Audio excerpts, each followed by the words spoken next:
how to set different notification for different apps on Samsung Galaxy S26 Ultra. So let's start the video. First of all, go to app library. Now here's a click on settings app. Now in settings, scroll down and click on sound and vibration. So after click on sound and vibration, click on system sound. So click on notification sound.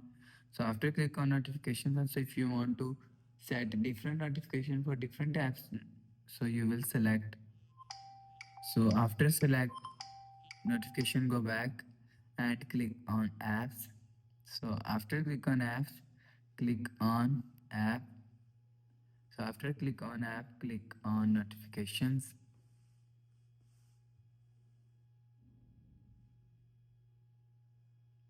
So after click on notification, now here showing you